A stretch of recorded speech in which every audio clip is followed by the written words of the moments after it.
Captain Wensing, welcome to Constituting America's Constitutional Chats. We are so excited and honored to have you on today to discuss the U.S. Navy's upcoming 250th birthday. And we just want to thank you for your incredible service to our country, both with your very distinguished career in the U.S. Navy and then all you've done afterwards to support veterans and the U.S. Navy and to promote our country's history and founding principles and just so many different wonderful organizations. So we are just so honored to have you today. And we're going to ask you to make a few opening comments about our U.S. Navy and our Navy's 250th birthday. And then we'll go to questions from our students.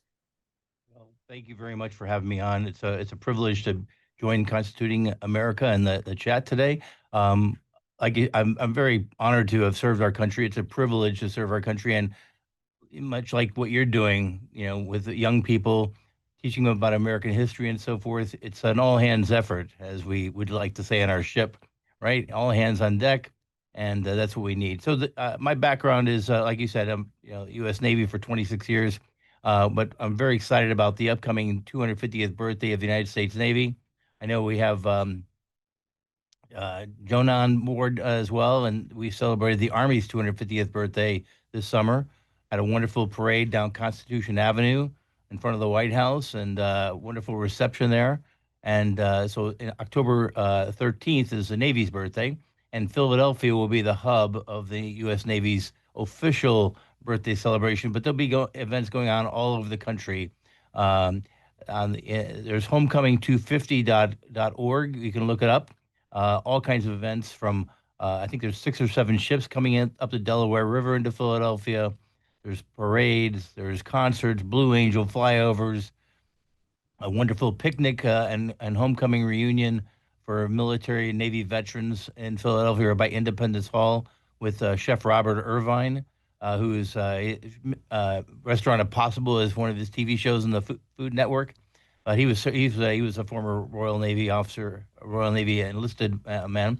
He'll be having that, and then the Navy birthday balls and so forth, culminating the weekend events on October 13th.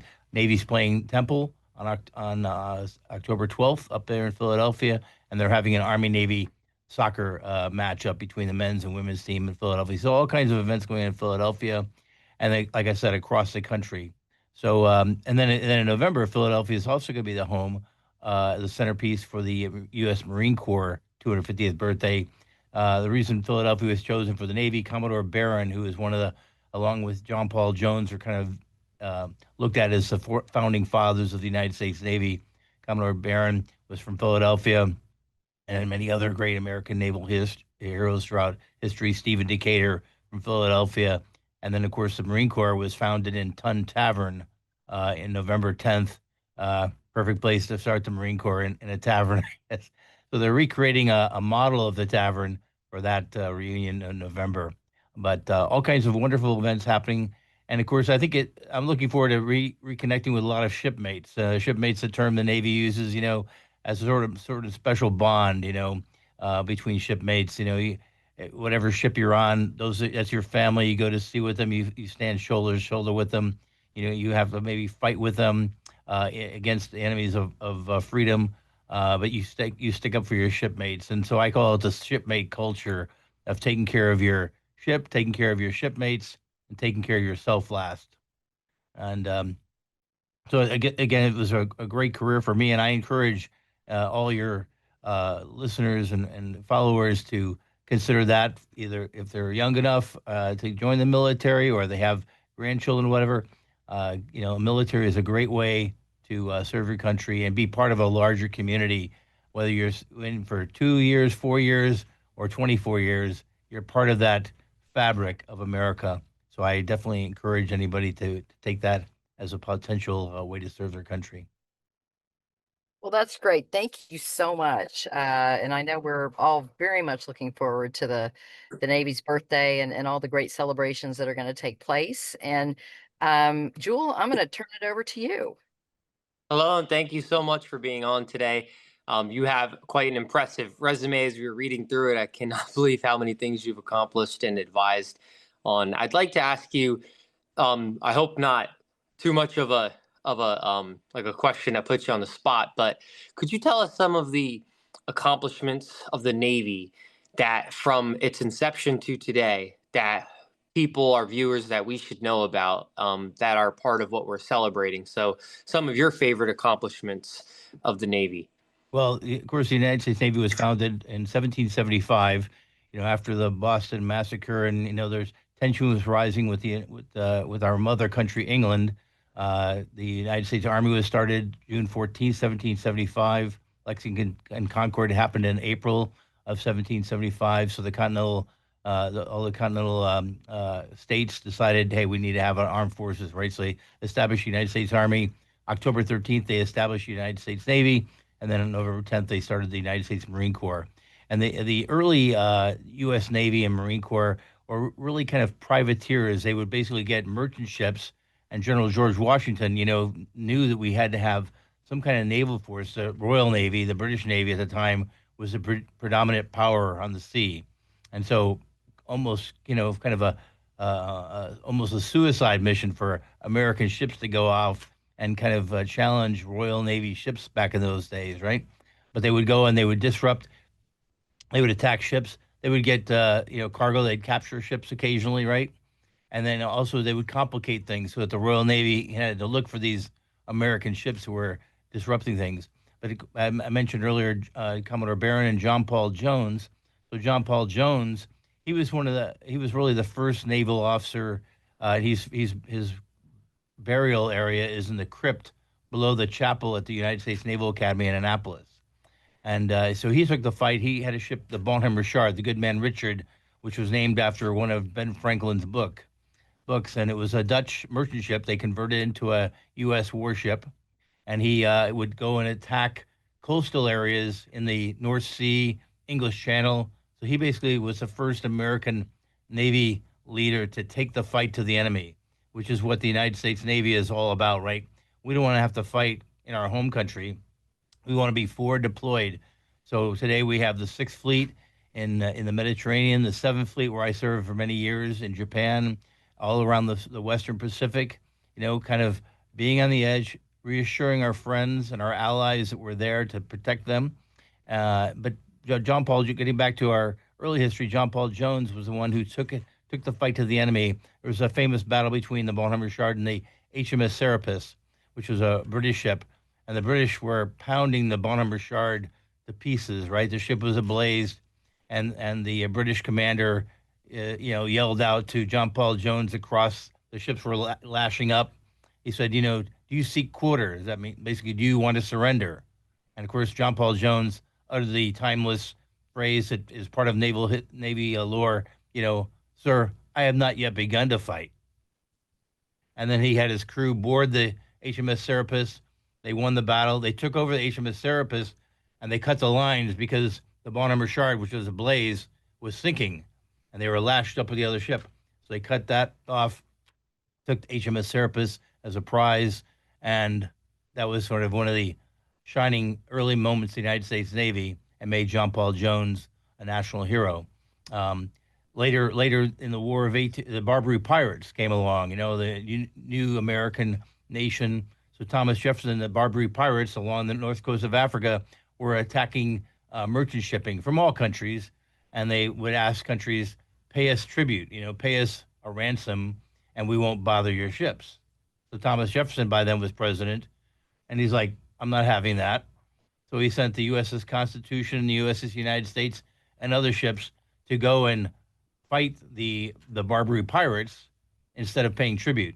And one of the other great American heroes of the early Navy was Stephen Decatur, who was like 26 years old, Lieutenant Stephen Decatur. So there was a U.S. Navy ship, the USS Philadelphia, which had run aground in a sandbar, and they had captured the crew and so they were holding the crew for ransom, and they brought the ship into Tripoli Harbor, heavily fortified, hills along the harbor, and they're going to retrofit this very big American Navy frigate to go off and then interrupt and attack shipping. So the United States was like, well, we can't let them have the Philadelphia and use that as one of their ships. So Stephen Decatur, they had captured a small craft from the Tripoli pirates. So they dressed up as pirates, him and about a dozen or so other sailors. And in the middle of the night, they sailed into Tripoli Harbor, um, under the cover of darkness, and then boarded the Philadelphia, the former Philadelphia, set it ablaze so that they couldn't use it. Right? If we can't get it back, we're going to destroy it. And as they sailed off, the cannons opened fire, so they're being shot at as they're making their escape. And Admiral Nelson, who is one of the great commanders of the British Navy, called that act by Stephen Decatur the most bold and daring act of the age, to sail in, undercover darkness into an enemy harbor, board the ship, set it ablaze. And there's a destroyer based in San Diego now, the USS Decatur, which is the motto of the ship is bold and daring. And so that's what the United States tradition is, bold and daring. The United States Navy, when you come in the Navy through boot camp or officer candidate school or aviation officer candidate school, of course, they have your drill instructors who you initially kind of despise a little bit, but after a couple of weeks, you realize that they love you, and that's why they're putting you through your paces. And so they drill into the Navy core values of honor, courage, commitment. And so that becomes part of your fabric of your life, not only when you're in the Navy, but hopefully it'll carry on, which I know it has for me and many of my shipmates throughout their life. So you live your life with honor, courage, and commitment. You just answered, I think, my next question Oh, was sorry. going to be, no, that's great. I just wanted to comment. And my next question was going to be, what are the virtues you think that the Navy is particular to the Navy? And you just said you said you've got it right Well, yeah. there. So Honor, courage, honor, commitment. courage, and commitment is a Navy core values. And then those examples, like we talked about, Stephen Decatur, bold and daring, or John Paul Jones. I have not yet begun to fight. And then, of course, throughout history, Admiral Farragut at Mobile Bay in the Civil War, where they call them they're mines, but then back in the Civil War, they call them torpedoes. They were sailing in, and one of the crew yells to Admiral Farragut, Admiral, there's torpedoes or mines in the harbor, right? And he had the famous phrase, "Damn the torpedoes, full speed ahead."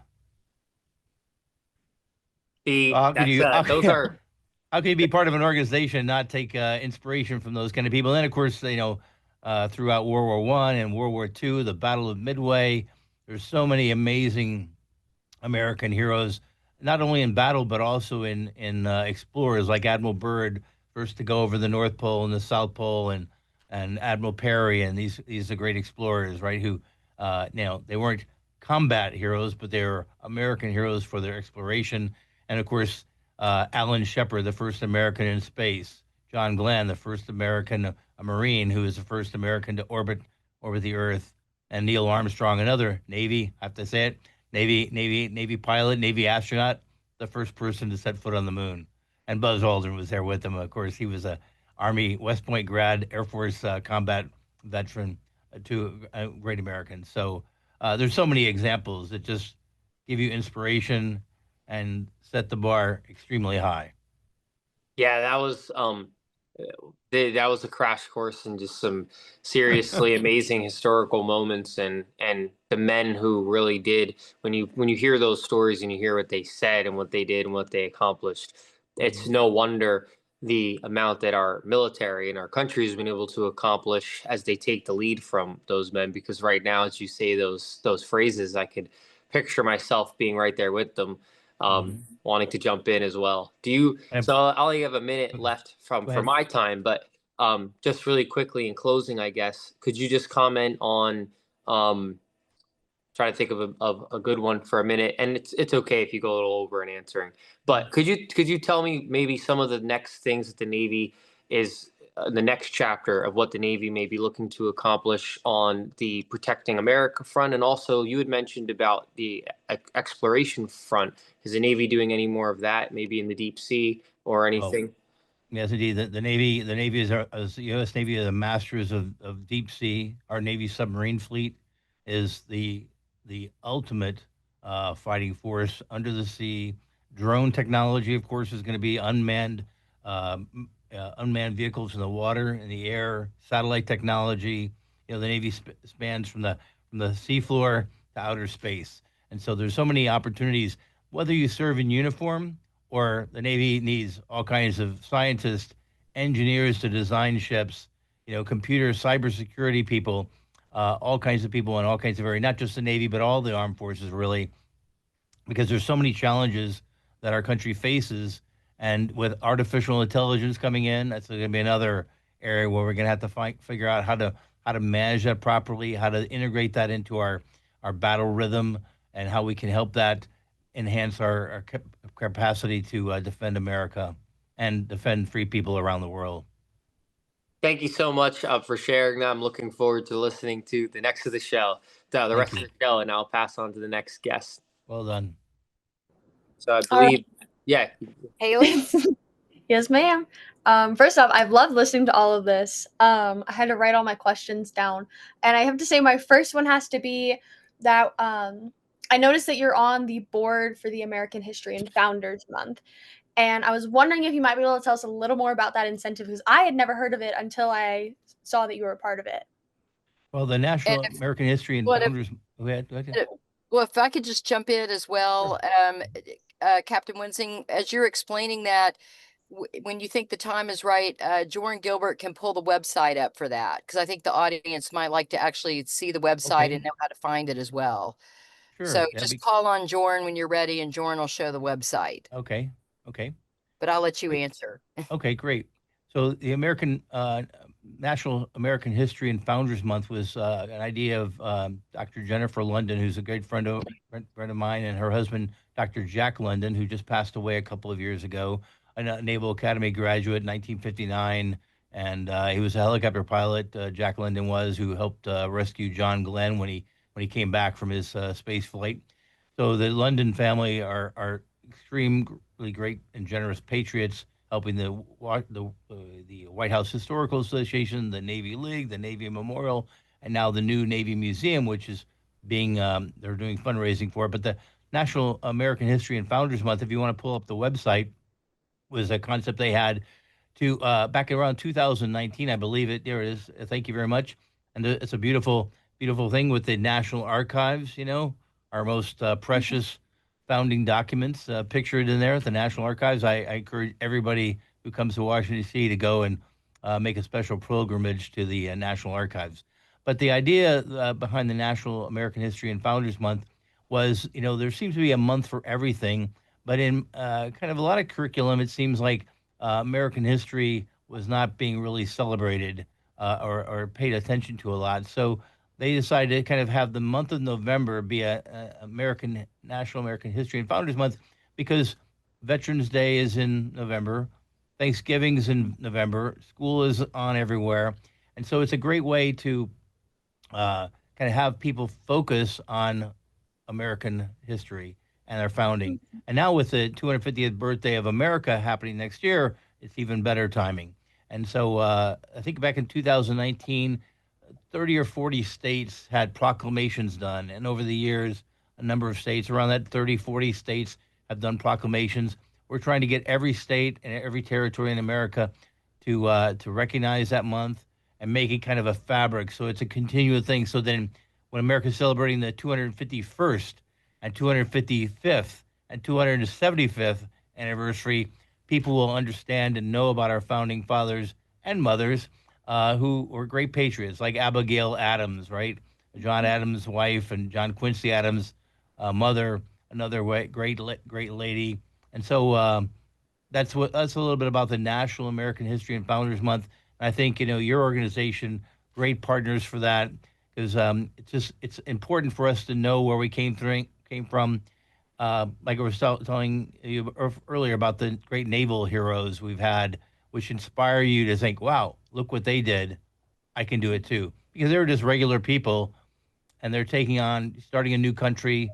We're breaking away from the King of England. You're doing what? Breaking away from England, the greatest power in the world at the time, and the first country that was really kind of founded on a document, right? We don't when we Mhm. come into the military or you become a judge or whatever, you don't take an oath to the king or anything. You take an oath to support and defend the Constitution against all enemies, foreign and domestic, and that is another core value that people in the military have, like when we say the Pledge of Allegiance in schools or at meetings and so forth, or sing the national anthem at a baseball game. I think all those things are good to really kind of think about it. I think about all the people that came from before us, right? from all kinds of Abs- backgrounds that built America. Oh yeah, we are the big melting pot, aren't we? Indeed we are. Yeah, And I think to piggyback on that, I also noticed you were part of the board for the USS Constitution, if I'm correct. that's right. Yeah. Go ahead. Oh, you're good. I was remembering when I was younger and I was first learning about American history. My grandmother, who taught me, she was a big person on actually going and seeing all of these historic places. And I remember visiting the USS Constitution, not as vividly, but I remember little bits and pieces. Could you maybe tell us a little bit of the history of this ship, since it is such a big part of American history, and maybe why people should go and visit it? Well, so the interesting thing, the United States Navy was founded in 1775. So when you see a parade of flags in a ceremony, right? The American flag comes first, then the Army flag, then the Marine Corps flag, then the Navy flag. Even though the Navy was founded in October, the Marine Corps was founded in November because when they founded the Continental Navy, the Congress said, "Why do we need a navy after the Revolutionary War, right?" And so they disbanded the Continental Navy. And of course, naval power helped win the Battle of Yorktown. I'm sure probably from your history, Washington and the French troops, surrounded the British at Yorktown. But if it hadn't been for the French fleet, our first ally, the French fleet that blockaded Chesapeake Bay and kept the British ships from resupplying or evacuating, we wouldn't have won the Battle of Yorktown and probably not the Revolutionary War. But the Continental Navy, because of the expense, would say we don't really need a navy. They disbanded the U.S. Navy, the Continental Navy, then reestablished. I think in 1782, reestablished the United States Navy. So the Marine Corps flag comes before us, although the Navy says we're 250 years old too. But the U.S.'s Constitution was one of the first 6 frigates that were authorized by the Continental Congress, the United States Congress, I should say, not the Continental Congress anymore. The United States Congress was the U.S.'s Constitution, and it's the oldest warship afloat in the world. So in England, there's the HMS Victory, which was Nelson's flagship at the Battle of Trafalgar. That's in a dry dock, but the U.S.'s Constitution still floats in Boston Harbor, and several times a year they take it out for a turnaround. They call it a turnaround cruise. So they will put people on board, and you can go out into Boston Harbor. They fire off the cannons, and they bring it back into the port. So it's another one of these. You see how those sailors must have lived, in hammocks, and these Mhm. tiny, tiny ships going out in the huge ocean, right? Going over the Mediterranean, doing battle all the time. And they called it Old Ironsides because it was made of Georgia oak. So the wood that our ships were made out of were denser than the ships in other countries. And so when the British would fire a cannon at range, the iron cannonball would bounce off the side of the ship. And so they Mhm. said her hull is made of iron, but it was really made of live oak from Georgia. Wow. I always think that's such an interesting little fact. And then I do have a question. So, as Ms. Gillespie mentioned, I am an avid equestrian, and I'm very interested to know if you know anything about how horses were actually used in the Navy. How horses were actually used in the Navy? That's a good question. I don't remember too much of my Navy history about horses using the Navy. Maybe if you know something, you can tell me about that. I know that the Navy has a goat that's for our mascot for the Naval Academy football team. You know, but yeah. What about the horses in the Navy? I was just interested if there was any way they might have been utilized for, Mm, obviously well, you I'm have. sure. I'm sure. I'm sure for the Marine Corps side, it was probably used, and probably for transportation here or there. But I can't remember, and probably maybe in the shipbuilding, back in the early late 1700s, Mhm, early 1800s, probably the horsepower was used mhm, to move things around. But I don't remember, and probably a lot of times Navy personnel had to go ashore, so I'm sure they used horses, mules, whatever they could find to get around in right. different parts. And of course, in 9/11, right after 9/11, there's a famous story of the horse soldiers. I don't know if Mhm. you know about the horse soldiers, the special No. forces and special forces personnel that went into Afghanistan to get with the Northern Alliance to fight the Taliban. So you have to look that up. The horse soldiers of Afghanistan were the first Americans came in, and they didn't have any vehicles, so they're on horseback with their laptop computers calling in airstrikes, and they're riding with the Northern Alliance through Afghanistan. So there's a famous statue in Wall Street, the horse soldier statue, that they erected probably about maybe 2012 or 2011, 2012, the horse soldier. Uh, and so I'm sure there's probably some Navy SEALs who were riding horses with that group that went to Afghanistan. I'm I'm definitely gonna, gonna have to look that I'm gonna up. do some research too. I'm gonna have to do some research too. Make sure I know about Absolutely. my equine Navy history.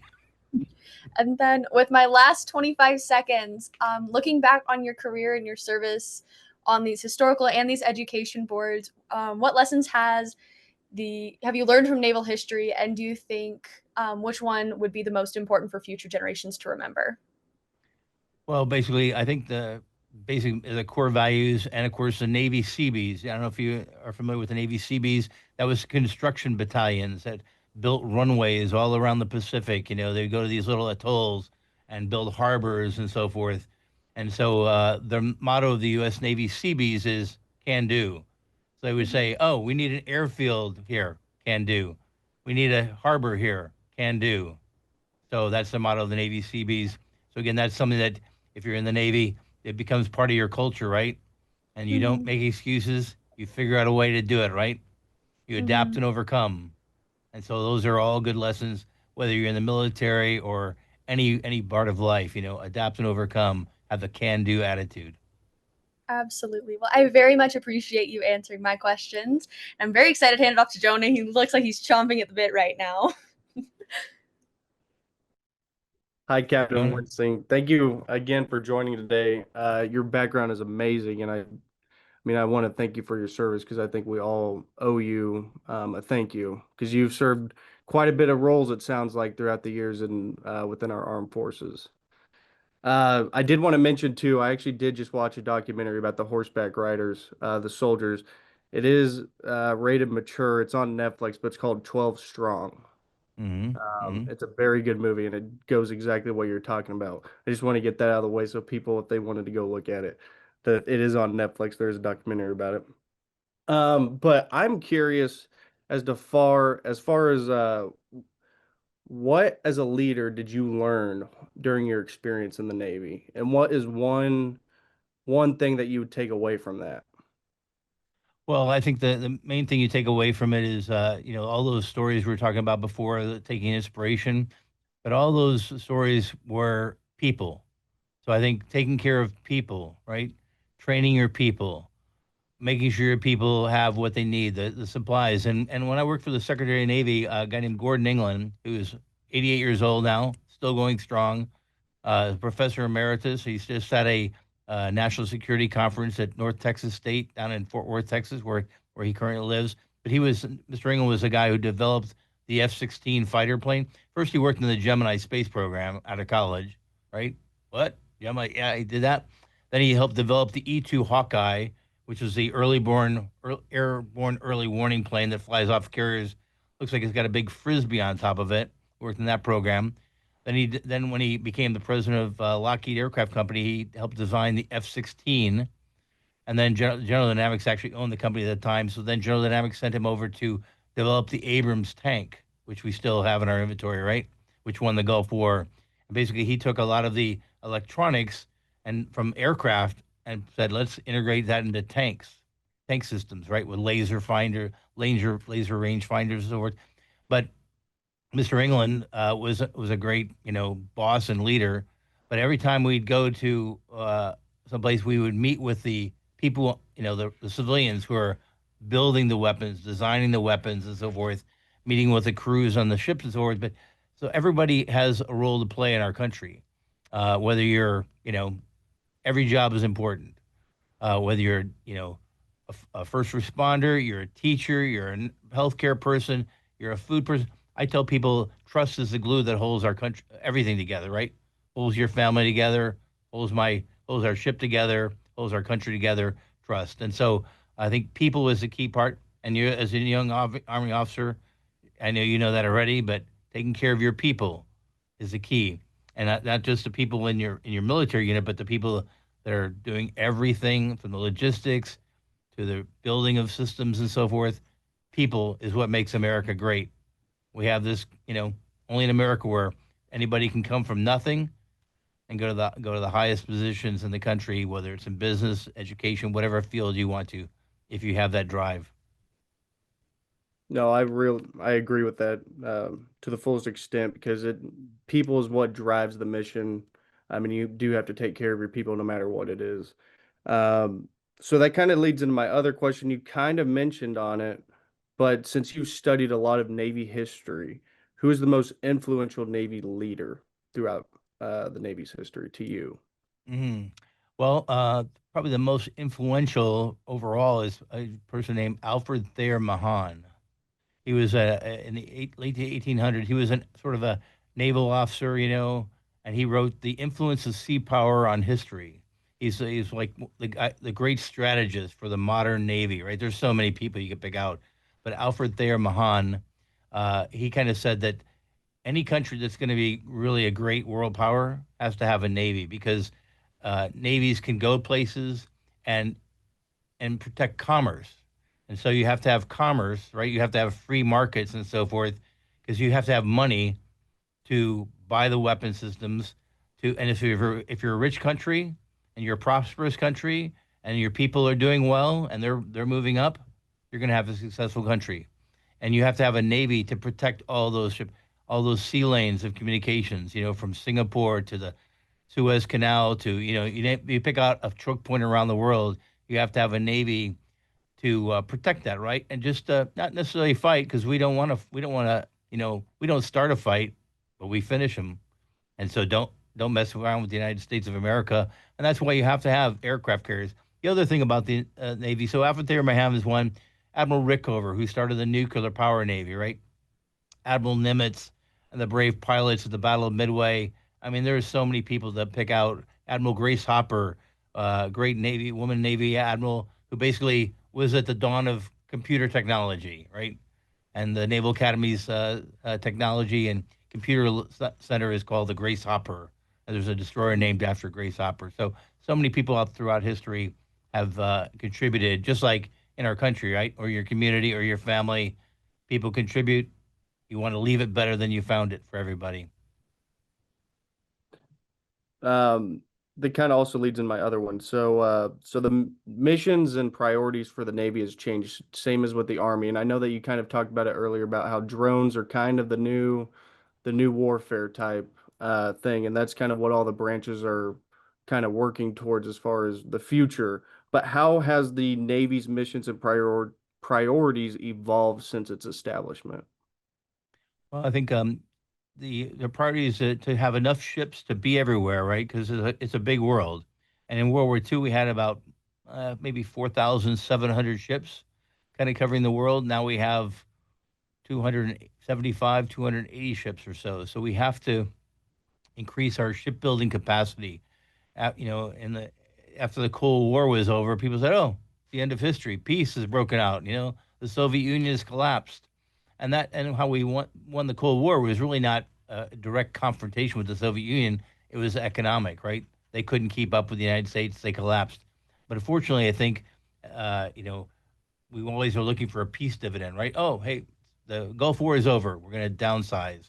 Unfortunately, new threats always seem to be popping up. So that's sort of the tradition of our country. We go from okay, we're ready, we win, and then we go down, and we got to get ready again. So I think that's an area to kind of have our country focus on is always being ready, having the best technology we can have, the best trained people we can have, people focused on war fighting, and so that's the area. And our nuclear triad is another area. But I think shipbuilding and having enough ships, but the drone technology you mentioned is an area because that's a less expensive way to have presence everywhere. Another area that the Navy has always been focused on ever since I was in the Navy is alliances, right? Because we can't be everywhere, but if we can have the Royal Navy and the French Navy, the Singapore Navy, the Australian Navy, all these other navies that are believe in freedom and liberty, part of our team, they can cover areas that we can maybe not be at. And one last thing I was going to mention about one of the great things about the Navy is when a disaster happens in the world, tsunami happens, earthquake happens, every the president always asks and every country asks, where are the aircraft carriers? Because the aircraft carriers can bring immense combat power, but also great compassion power, humanitarian relief, and so forth. So the United States Navy, I've been involved in all kinds of relief from the explosion of Mount Pinatubo, the eruption of Mount Pinatubo, to typhoons in Bangladesh and places like that where you come in and you help the people. And that goes a long way to kind of bonding those people. They kind of, well, we appreciate the United States. They showed up, they helped us. I think that kind of to piggyback off that as well is just having our presence out there alone can stop a lot. And I think That's that's right. kind of where we're at with it as well.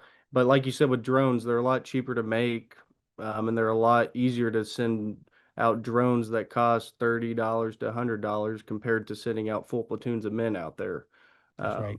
So our the way of battle is changing significantly and Is it changing continues to as incredibly. Yeah, well. robotics, drones, all artificial intelligence. That's going to totally transform it. So, old guy like me, the Navy I came in was kind of the kind of leftovers from Vietnam era when I came in 1980, and it made incredible leaps. We didn't have cruise missiles when I came in the Gulf War. Cruise missiles now cruise missiles everywhere. Now hypersonic weapons are the thing, and like you say, drones. So when I came in the Navy. Yeah, I wouldn't have been able to envision things that we have today. And I'm sure the people who are coming in today in 20, 30 years, they're going to boy, I was pretty primitive when I came in. That's the beautiful thing about our military is because we're always on top, and we all Always, have to always advancing. work together as well. Uh, Amen. so Exactly. I wanted to ask you one last question, because I wanted to ask you personally, what does the Navy's birthday mean to you? Well, I just, there was a poster when I was a young kid. It had a sailor holding a little kid's hand, like, his son or nephew or whatever. And they were standing, and the USS Constitution was in the distance and just had one word underneath. It said heritage, United States Navy. So I think that's what the October 13th means to me, the heritage of the Navy. All those people I mentioned to your colleagues earlier, from John Paul Jones to Stephen Decatur to Admiral Nimitz. And, so I was in the Navy for about 26 years. So that's about 10% of the Navy's history, right? And I've been to, I don't know, 63 countries or whatever, and been in the Gulf War and all these kind of places. I didn't do anything spectacular, but I did my part, my bit, like they would say in World War II, right? Did my bit, and so I think if everybody does their bit for our country, whether it's in the military or in schools or in hospitals or in churches or whatever, in business, makes the country better for our children, grandchildren. So when they're celebrating the 500th birthday of America, uh, they'll look back and go like, how did they ever do it back back then? Well, I'm over my time, and I appreciate it. I'll hand it Right. off to him. Thank you, sir. Thank you. Well, thank you, Jonah and Haley and Jewel, and of course, Captain Wensing. Great questions today. And we've got quite a few wonderful audience questions lined up too. Before we go to the audience questions, I want to give a shout out to teachers and students watching today. We have Brad Thompson watching with students from the Discovering America class at the Learning Vine.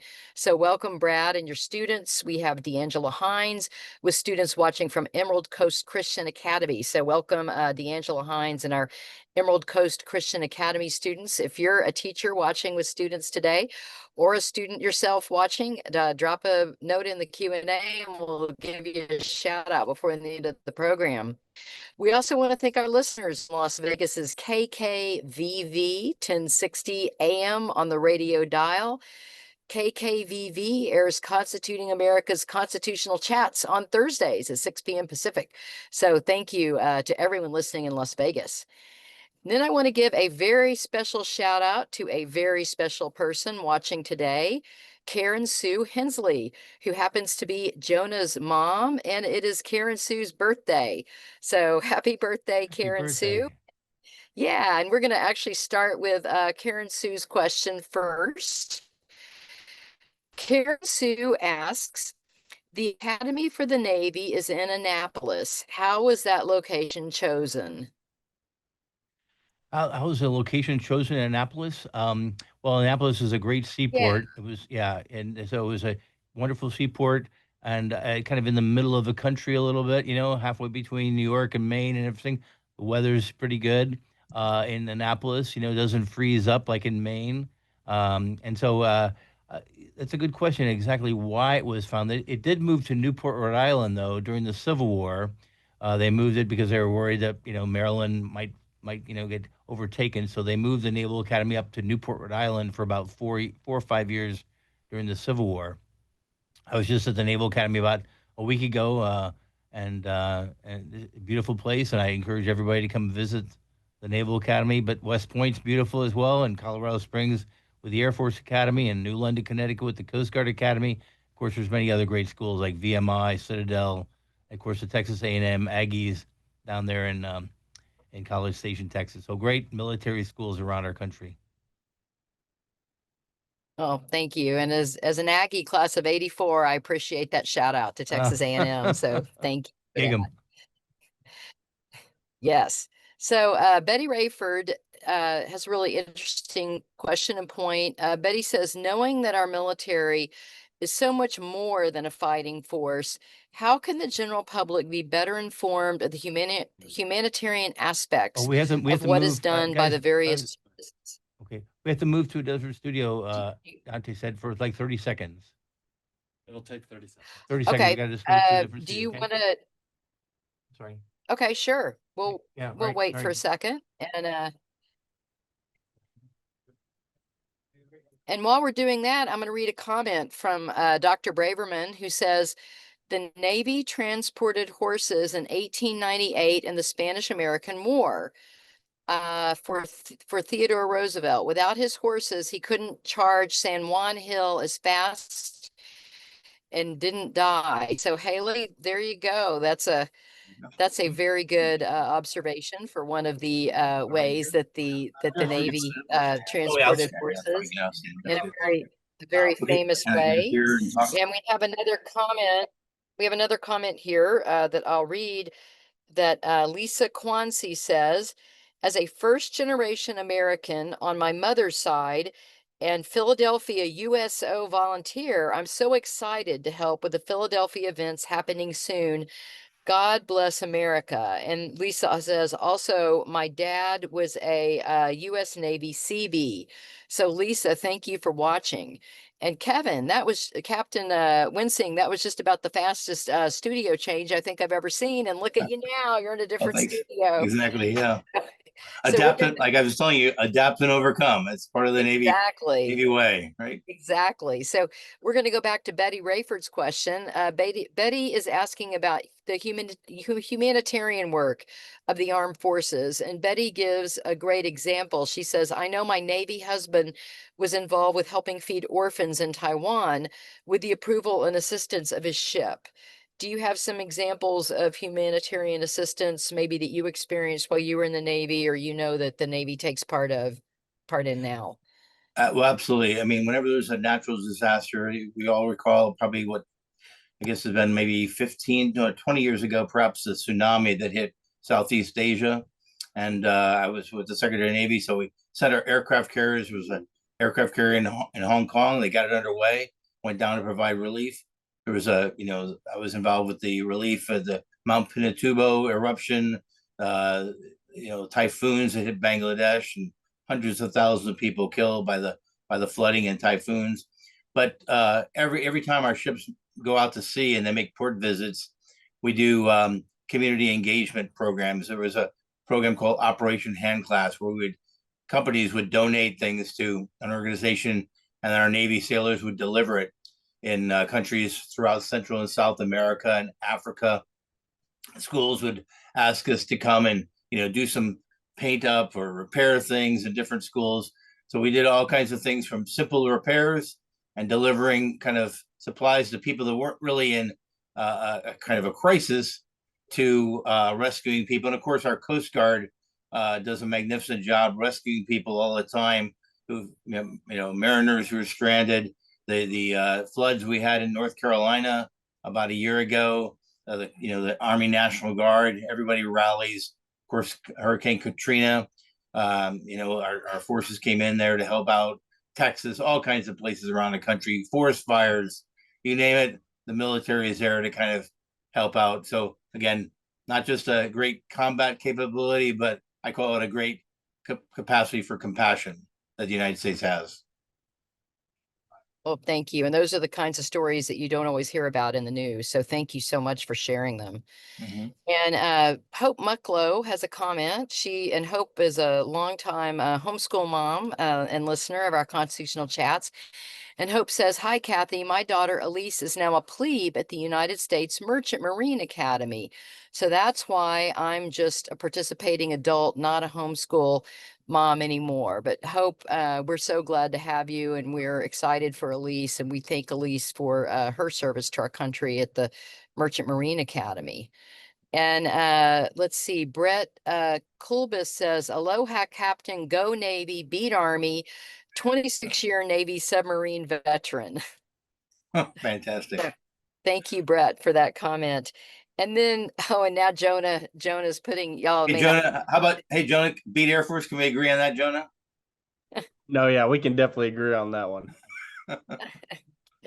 And then Tracy asks, "What should the American public know about the Navy that they may not hear in daily news coverage?" Unfortunately, you don't hear a lot about the United States Navy in daily news coverage at all, unless you're reading like Defense News or Military Times, one of those papers that are focused on that. Usually around Veterans Day, 4th of July, and hopefully when the Navy's having its 250th birthday celebrations in Philadelphia, there'll be a lot of attention. Unfortunately, with the way the media is, and that's the way it is, if it's a scandalous thing or some kind of disaster, they ship collisions or whatever, somebody doing something inappropriate, they focus on the Navy. Oh, what's the problem with the Navy? They don't focus, and I understand that because they kind of expect the Navy to be out there doing the right thing all the time. But certainly, we try. When I was in the military, we'd bring camera crews out to TV crews out all the time, influencers out to aircraft carriers. I don't know if you know Mike Rowe, who does a Dirty Jobs TV show. He did a great job. He went out to the aircraft carrier George H.W. Bush. Speaking of Texas A&M, his library is down at Texas A&M at College Station. So Mike Rowe went out and spent several days on the aircraft carrier. I think I was on maybe Discovery Channel. I forget the network I saw it on, but did a wonderful job, again, focusing on the people. So the Navy tries to get that story out there as much as possible to kind of show them, here's what your tax dollars are paying for. Here's the kind of people that are doing these jobs. And they come from all backgrounds, right?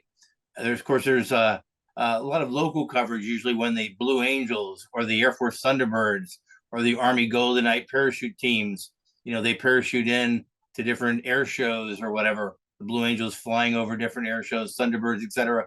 And I think the sports leagues have done a pretty good job as well. And since 9/11 in particular, the last, almost 25 years now, with flyovers, patriotic openings. You mentioned in my bio, I've also been helping the Vietnam War commemoration, and I was too young to go into Vietnam. I came in 1980, but a lot of my neighbors and cousins were Marines and soldiers and sailors who went to Vietnam. That generation was not treated well when they came home. Everybody blamed the warrior instead of the politicians or appointed people who are running the war. They blame the troops, and so now when Jonah goes in the military, I go places. Thanks for your service. Thanks for your service. That Vietnam generation did not get that. So I encourage anybody in the audience who knows somebody who served in Vietnam, tell them thank you for your service and welcome home, because they never got the welcome home that our troops get today. So America, I think, learned a big lesson from the Vietnam experience, and now we're benefiting from it. And I'm a tennis nut, so like I mentioned in my bio, like 2012, I started the military day at the U.S. Open. We actually named it in 2019 the Lieutenant Joe Hunt Military Appreciation Day. He was a U.S. champion in 1943, died as a Navy Hellcat pilot in World War II, the only great tennis champion to die in the line of duty. So we named it to kind of keep his memory alive. And we've had thousands of military personnel hosted by the U.S. Open Tennis Championships every year for like 15 years now. So it's great. Wow, well, thank you. And Paul and Peggy Forster have a comment. They said Admiral Rickover was my CO my 4 active duty Navy years, and that's from Paul Forster, teacher emeritus mathematics. Wow. And we have another listener, John McFarland, who says in 1987, we had 594 ships when I retired. Today's Navy has been decreased by half. Could you comment on how this has affected our capabilities? Well, the ships that we have today are by far, because I was in the Navy. I remember those days when John Lehman was Secretary of the Navy. President Reagan came in. They were going to have a 300 ship Navy. So we got about the 290, almost 300 ships. The ships we have today are far more capable than the ships that were in the Navy back in the 1980s. The Aegis cruisers were just coming on board. You know, the aircraft carriers are more. We had the Nimitz class coming in the 1980s, but the carriers, the submarines are much more capable. The problem is the world has not shrunk. So if you want to be places, you still have to have a pretty sizable Navy. And so we have to, I know there's the Secretary of the Navy, Secretary Phelan is working very hardly. The White House has set up a shipbuilding task force. How do we modernize shipbuilding so we can build ships? In World War II, we were building about one ship a day, was rolling off the docks, you know, the arsenal of democracy. Now it takes 5, 6, 7 years to build a ship. So we have to come up with new technologies, new ways to build ships. We also have to figure out how to get people to go into the shipbuilding business, right? Having the talent to build those ships. And then of course the sailors to crew and man those ships, you know, for years to come. So it's a very complicated process. You know, the People's Republic of China, the PLN Navy, they're building ships, you know, very fast because they realize the importance of sea power. We realize it too. And again, that's why our allies come in, because just by ourselves, we only have so many ships. But with the Japanese, the South Koreans, Australians, other countries, we have a pretty sizable fleet if we can all work together. Yeah, those are great points. And we are right at the top of the hour. And but Terrence Durbin says thank you for the thanks to us Vietnam veterans. So, and thank you again for your words on that. A much needed reminder. And then finally, Linda Moak asks, who is going to win the big Army Navy game in December? I think we know what your answer is going to be, but we'll let you and Jonah answer. We'll let you go first, Captain Wensing. Well, you know, I call the Army Navy game America's Bowl game, and so I'm for Navy, but may the best team win. And you know, every year, like last year, Army was heavily favored. Couple turnovers, Navy pulled it out and won the game. So this year, Navy's having a little bit better season than the Army, but you know that's a whole different game when the Army Navy game happens. And like I say, I call it America's Bowl game because those players are playing for the pure love of college football. They're not going to go on to be football stars. You know, every once in a while there's a Roger Staubach or a David Robinson who is a great NBA champion comes along, but those are extremely rare for the Naval Academy in West Point. But it should be a great game. Jonah, last word here. Piggyback, it is one of the greatest rivalries though in American sports. There's nothing like it, but yeah, I mean I gotta go the Army. Well, we'll You see. gotta be true to your team, right? True to your team. Very Yeah, true. Guys, stick with them. exactly. Well, Captain Wensing, thank you so much for your time today. This was just a really inspiring show, and we really enjoyed learning more about the U.S. Navy and celebrating the U.S. Navy, and thanking you and all of our veterans and active duty members for your incredible service to our country. So thank you. Well, thank you thanks for all the things you do, and please let me know if I can ever be of service. Well, thank you. We'll see y'all next week. Bye.